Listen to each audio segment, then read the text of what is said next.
സാന്ദ്രാനന്ദാവബോധാത്മകമനുപമിതങ്കാലദേശാവതിഭ്യാം നിർമുക്തം നിത്യമുക്തം നിഗമശതസഹസ്രേണ നിർഭാസ്യമാനം അസ്പഷ്ടം ദിഷ്ടമാത്രേ പുനരുപുരുഷാർത്ഥാത്മകം ബ്രഹ്മതത്വം തത്താവത്ഭാതി സാക്ഷാത് ഗുരുഭവനപുരേ ഹന്തവാക്യഞ്ജനാനാം. നമസ്കാരം. സനാതന ധർമ്മസംഹിതകളിലെ വിജ്ഞാനശകലങ്ങൾ പങ്കുവയ്ക്കാനുള്ള ചാനലായ നാദശ്രീയിലേക്ക് എല്ലാവർക്കും സ്വാഗതം. പ്രിയരെ, ചാനൽ സബ്സ്ക്രൈബ് ചെയ്യാനും ലൈക്ക് ചെയ്യാനും ഓർമ്മപ്പെടുത്തിക്കൊള്ളുന്നു. സബ്സ്ക്രൈബ് ചെയ്ത് ലൈക്ക് ചെയ്ത് സഹകരിച്ചവരോട് നന്ദി രേഖപ്പെടുത്തിക്കൊള്ളുന്നു. ശ്രീമദ് നാരായണീയത്തിൽ 4 ശ്ലോകങ്ങൾ 51ാമത്തെ ദശകത്തിൽ 4 ശ്ലോകമാണല്ലോ പറഞ്ഞു വെച്ചത്. മുഖോദരം വിഹരണ കൗതുകാദ്ഗതാ കുമാരക കിമപി വിദൂരകേ ത്വയി. കുമാരകന്മാർ, ഗോപന്മാർ കളിക്കാനുള്ള കൗതുകം കൊണ്ട് പാമ്പിൻ്റെ വായ ഗുഹയാണ് എന്ന് തെറ്റിദ്ധരിച്ച് ഭഗവാനെ അങ്ങയോടുകൂടി എല്ലാവരും അതിനകത്തേക്ക് പ്രവേശിച്ചു. വിഹരണ കൗതുകാത് മുഖോദരംഗത. മുഖോദരം വായയുടെ ഉള്ളിലേക്ക് കയറി. പാമ്പാണെന്ന് അറിയാതെയാണ് കയറിയത്. പർവ്വതത്തിലത്തെ ഗുഹയാണെന്ന് തെറ്റിദ്ധരിച്ചിട്ട്. 5ാമത്തെ ശ്ലോകം. പ്രമാദത പ്രവിശതി പന്നഗോദരം കൊതത്തനോപശുപകുലേ സവത്സകേ സവാത്സകേ വിദന്നിദം തമഭിവിവേശിത പ്രഭോ സ്വകൃത്യലം വിശരണമാശുരക്ഷിതം. ഇത് ഒരു ഗുഹയാണ് എന്ന് കുട്ടികളല്ലേ ധരിച്ചുള്ളൂ. ഭഗവാനുണ്ടോ അത് പാമ്പാണെന്ന് അറിയാതിരിക്കണു. കുട്ടികളുടെ കാര്യം കഷ്ടത്തിലായി എന്ന് കണ്ട ഭഗവാൻ വേഗം അവരുടെ കൂടെ കയറി. തൻ്റെ ഭക്തന്മാർ ഏത് വഴിക്ക് പോകണോ ആ വഴിക്ക് ഭഗവാനും ഉണ്ടാവും, അവരെ സദാ കാത്തു രക്ഷിക്കാനായിട്ടേ. സവാത്സകേ പശുപകുലേ. ഗോപന്മാരും പശുക്കുട്ടികളും ചിന്തിക്കാതെ പെരുമ്പാമ്പിൻ്റെ വായിൽ പെട്ടപ്പോൾ സവാത്സകേ പശുപകുലേ. പശുക്കളെ മേയ്ക്കുന്നവരാണ് കേട്ടോ. പശുപൻ പശുക്കളെ മേയ്ക്കുന്നവർ ആണ് ഗോപൻ എന്ന് വന്നത്. ഗോ എന്ന് പറഞ്ഞാൽ പശു, ഗോപൻ എന്ന് പറഞ്ഞാലോ പശുക്കളെ രക്ഷിക്കുന്നവൻ. ഗോപൻ, പശുപൻ. പ്രമോദത പന്നഗോദരം. പാമ്പിൻ്റെ ഉള്ളിൽ അകപ്പെട്ടപ്പോൾ കൊതത്തനോ. ഭഗവാൻ അതിൻ്റെ ഉള്ളിലേക്ക് കയറി.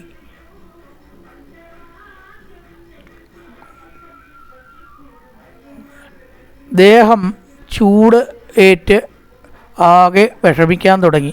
കൊതത്തനവും എന്ന് പറഞ്ഞാൽ ചൂടേൽക്കുക. അപ്പം അങ്ങ് എന്ത് ചെയ്തു? പ്രഭോ ത്വമഭി ഇതം വിദൻ. ഇതറിഞ്ഞ് വിശരണം സുഹൃജനം. വിശരണം ശരണമില്ലാത്തവ. സുഹൃത്തുക്കളെ രക്ഷിക്കാൻ ആശുവിവേശിത പ്രവേശിച്ചു. എവിടേക്ക് പ്രവേശിച്ചു? അതവിടെ അണ്ടർസ്റ്റുഡ് ആണല്ലോ. പാമ്പിൻ്റെ ഉള്ളിലേക്ക് പ്രവേശിച്ചു. കുട്ടികൾ പാമ്പിൻ്റെ ഉള്ളിൽ പ്രവേശിച്ചപ്പോൾ വല്ലാത്ത ചൂട്, ദഹിക്കണ പോലെയൊക്കെ അവർക്ക് ആ ഒരു അനുഭവം ഉണ്ടായി. ഉടനെ ഭഗവാനും അവർക്കൊപ്പം പ്രവേശിച്ചു. സുഹൃജനം വിശരണം. സുഹൃജനം ശരണമില്ലാത്ത സുഹൃജനത്തെ രക്ഷിക്കാനായിക്കൊണ്ട്. പ്രമാദത പ്രവിശതി പന്നഗോദരം. അറിവില്ലായ്മ കൊണ്ട്. അതാണ് പ്രമാദത. ഇത് ഗുഹയാണ് എന്ന് തെറ്റിദ്ധരിച്ചിട്ടാണ് ഇതിൻ്റെ ഉള്ളിലേക്ക് അവർ കയറിയത്. അവിവേകം കൊണ്ട് ഈ പാമ്പിൻ്റെ അകത്തുപെട്ട ഇവരെ ആകപ്പാടെ ചൂട് അനുഭവിക്കാൻ തുടങ്ങി. കൊതത്തനോ അതാണ് ഈ കഷായത്തിന് ക്വാഥം എന്നാ സംസ്കൃതത്തിൽ പറയുക. ചൂടാക്കി കുറുക്കൊണ്ട് അത്രയും ക്വാഥം എന്ന് പറയണത്. അപ്പോൾ ഇവിടെ കൊതത്തനോ ചൂട് കൊണ്ട്. പശുപകുലേ സവാത്സകേ.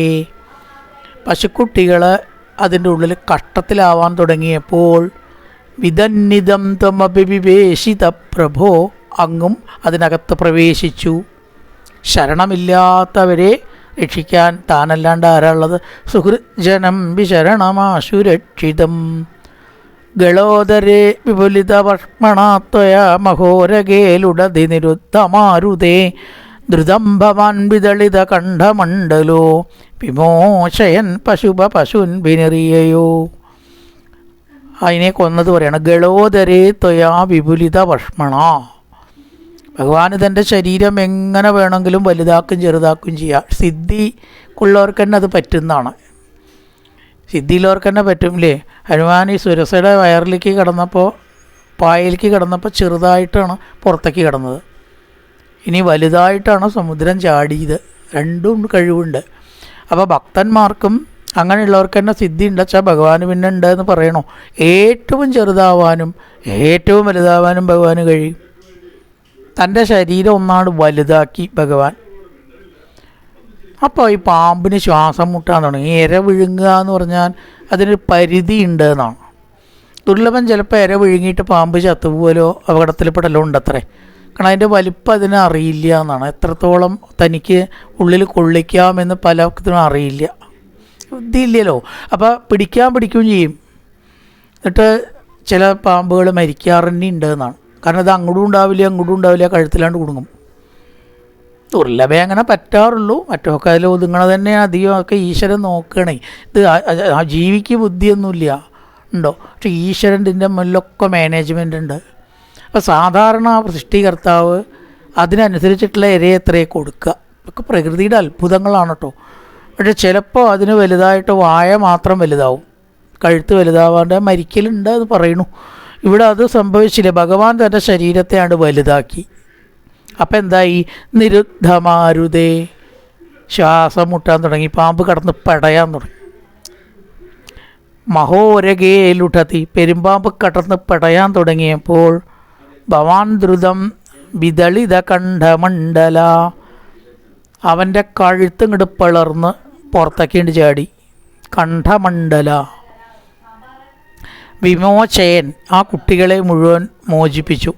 പശുക്കുട്ടികളൊക്കെ രക്ഷപ്പെട്ടു. പാമ്പ് മരിക്കുകയും ചെയ്തു. ഇവിടെ ഒരു തത്വം കൂടിയുണ്ട്. ഏതിലുണ്ടത്ര ഈ തത്വം. ഭാഗവതത്തിൻ്റെ പ്രത്യേക നാരായണീയായാലും ഭഗവാനെ ഉള്ളിലാക്കി ഇതാണല്ലോ ചെയ്തത്. നമ്മൾ ചെയ്യാത്തത് അത് തന്നെയാണ്.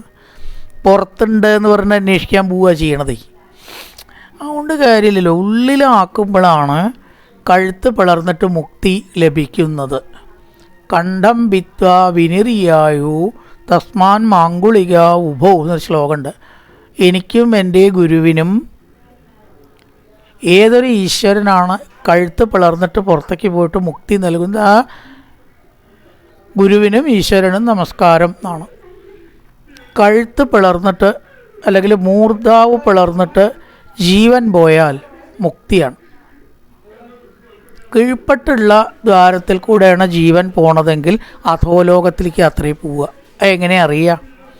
മലവിസർജനം, മൂത്രവിസർജനം ഇത് മരണസമയത്തുണ്ടായാൽ ജീവൻ കീഴ്പ്പെട്ടിലേക്കാണ് പോയിരിക്കണതെന്നാണ്. ചിലർക്കുണ്ടാവും, പക്ഷെ എല്ലാവർക്കും ഉണ്ടാവില്ല.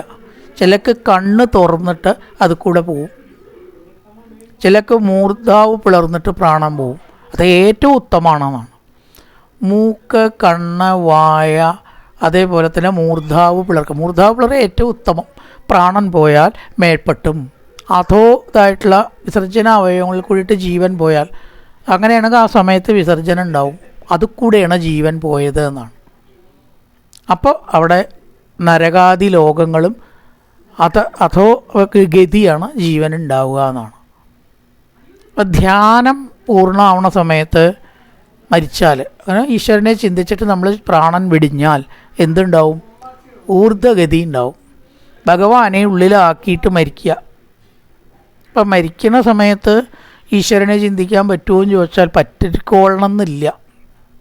അതുകൊണ്ടാണ് ആദ്യമേ ശീലിക്കണം എന്ന് പറയണത്.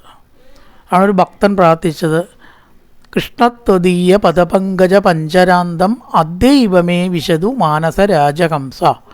എൻ്റെ മനസ്സാകുന്ന ആ ഹംസപക്ഷിയെ കൃഷ്ണ ഇപ്പം തന്നെ അങ്ങയുടെ പാദമാകുന്ന കൂട്ടിലൊന്നിട്ട് പൂട്ടിത്തരണം. 16 വയസ്സോ 17 വയസ്സേ ആയിട്ടുള്ളൂ വിചാരിച്ചിട്ട് വേണ്ടാന്ന് വെക്കണ്ട എന്നാണ്. ഇപ്പം തന്നെ അതിനെ ആ കൂട്ടിലൊന്ന് ആക്കി തന്നാൽ എന്ത് ഗുണമുണ്ട്? പ്രാണപ്രയാണ സമയേ കപവാതപിത്തൈ, കപവും വാതവും ഈ വിത്താദി ക്ഷോഭിച്ചിട്ട് കഴുത്തിൽ മുഴുവനെ കഫം വന്നടഞ്ഞ് നരകം അടിച്ച് അങ്ങോട്ടോ ഇങ്ങോട്ടോ എന്ന അവസ്ഥയിൽ ഞാൻ എങ്ങനെയാണ് ഭഗവാനെ അങ്ങേ സ്മരിക്കുക? ശരിക്കും ഈ ഒരൊറ്റ ശ്ലോകം കേട്ടാൽ മതി നമുക്കൊക്കെ മരണഭയവും ഈശ്വരനിൽ ഭക്തി ഉണ്ടാവാൻ. അങ്ങനത്തെ ശ്ലോകങ്ങളാണ് ചില ആൾക്കാരൊക്കെ എഴുതുക. ഒറ്റ ശ്ലോകങ്ങളുണ്ട് പലതും. അപ്പം അതുകൊണ്ട് അല്ലയോ സർവേശ്വര, ഇപ്പോൾ തന്നെ എൻ്റെ മനസ്സ് അങ്ങയുടെ പാദത്തിൽ ഉറച്ചു നിൽക്കണം. അതിനാ ഹംസത്തെ അങ്ങയുടെ പാദമാകുന്ന കൂട്ടിലിട്ടിട്ടൊന്ന് പൂട്ടിത്തരണേ എന്ന് പ്രാർത്ഥിക്കുകയാണ്.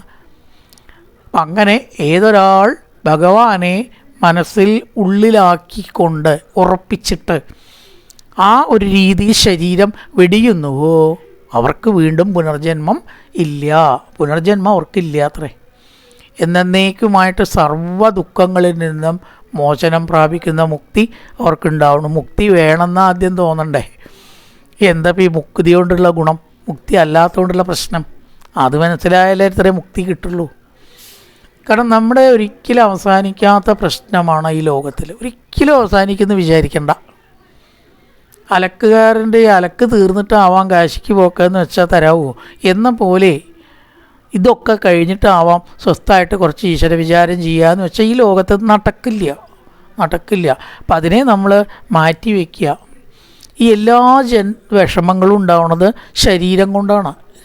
അപ്പം അതിൽ നിന്നുള്ള മോചനമാണ് എല്ലാ ദുഃഖത്തിനുള്ള പരിഹാരം. ഇതാദ്യം മനസ്സിൽ ഉറയ്ക്കണം.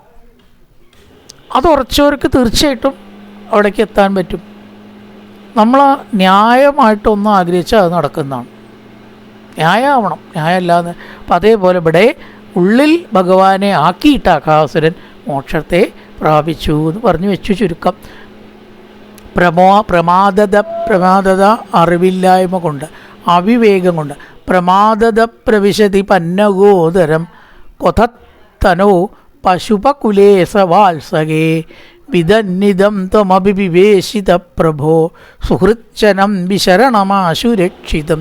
ശരണമില്ലാത്തവരെ രക്ഷിക്കാനായിക്കൊണ്ടല്ലയോ ഗുരുവായൂരപ്പ അങ്ങ് ആ പാമ്പിൻ്റെ ഉള്ളിലേക്ക് പ്രവേശിച്ചു. ഗളോദരേ വിപുലിത ഭഷ്മണാത്വയ. ഭഗവാൻ തൻ്റെ ശരീരം വണ്ണം കൂട്ടി വലുതാക്കി. മഹോരകേലുടതിനിരുദ്ധ മാരുതേ. ശ്വാസം മുട്ടി. മാരുതം എന്ന് പറഞ്ഞാൽ അവിടെ വായു ശ്വാസം.